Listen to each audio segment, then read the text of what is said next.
Hello, grade 11, and today we'll move on with our grammar curriculum. This will be our last lesson. We'll start from where we stopped the last time, the adverb clause. So an adverb clause is a subordinate clause that modifies a verb, an adjective, or an adverb. An adverb clause tells how, when, where, why, to what extent, or under what condition. Here are examples of each. So you can read these, and like the first one is an example of how, the second one is an example of when, the third one, so and so forth.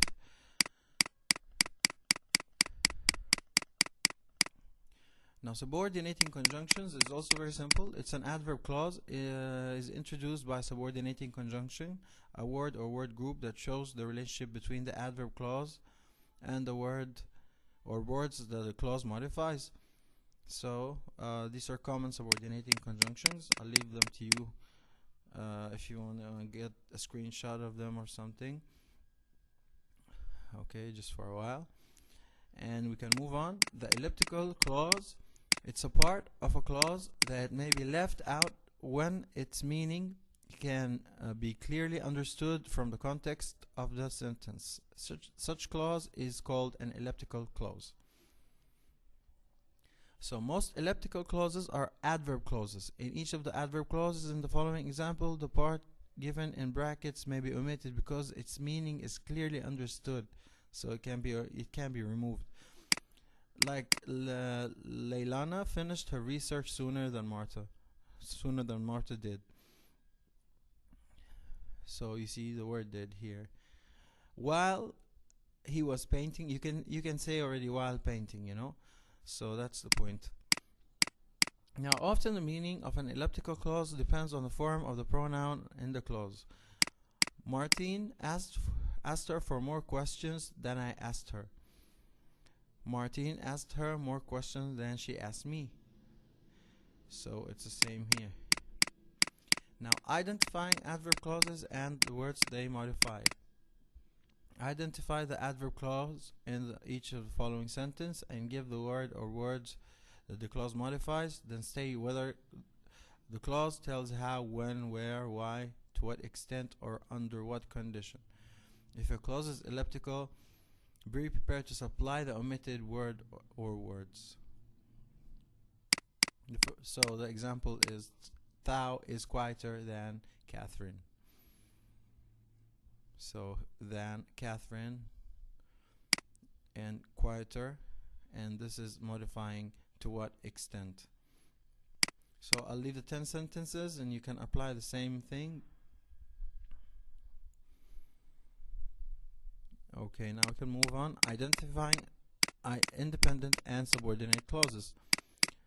So identify each italicized clause in the following paragraph as independent or subordinate. If the italicized clause is subordinate, tell whether it is used as an adverb, an adjective, or a noun.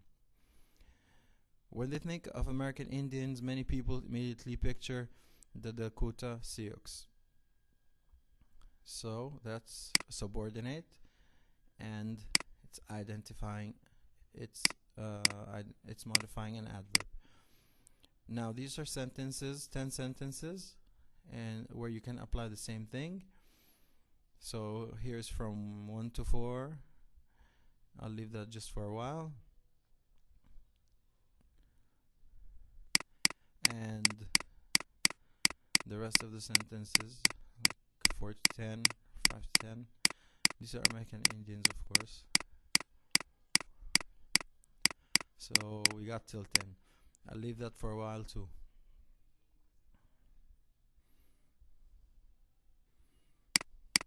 Okay, we can move on.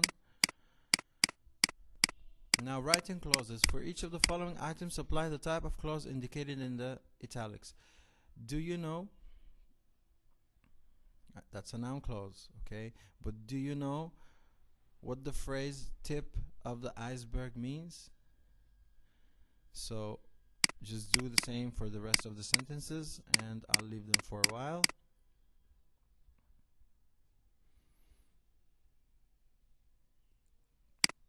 Now we can move on to sentences classified according to structure.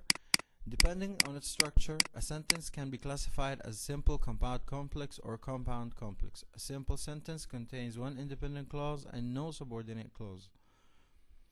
A simple sentence may contain a compound subject, a compound verb, and any number of phrases.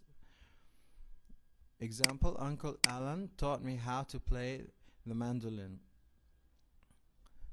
The spotted owl and the golden cheek warbler are endangered species.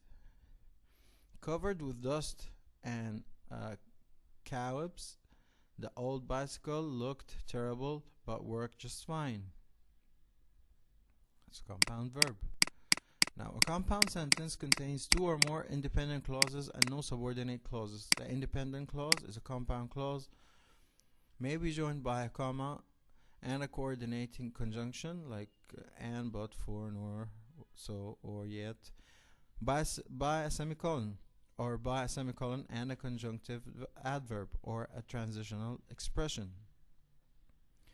And these are some examples here. Also, these are some common conjunctive adverbs, and these are some common transitional expressions.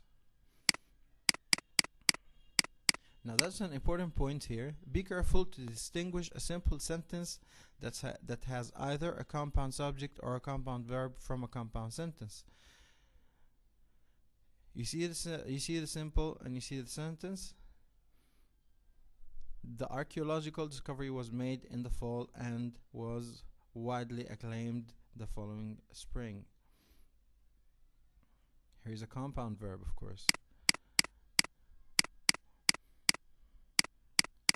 The archaeological discovery was made in the fall and was widely acclaimed in the following spring. Okay. Now, a complex sentence contains one independent clause and at least one subordinate clause. Like this sentence, for example. Thurgood Marshall, who served on the United States Supreme Court for 24 years, retired in 1991. You see here, the independent clause is Thurgood Marshall retired in 1991. The subordinate clause is who served on the United States Supreme Court for 24 years. Okay, great. Now, a compound complex sentence contains two or more independent clauses and at least one subordinate clause. Now, the example is, my mom just spoke to Mr. Costas, who runs the neighborhood watch program, and he told her about last night's meeting. Now, the two independent clauses are, my mom just spoke to Mr. Costas and he told her about last night's meeting. The subordinate clause is who runs the neighborhood watch program.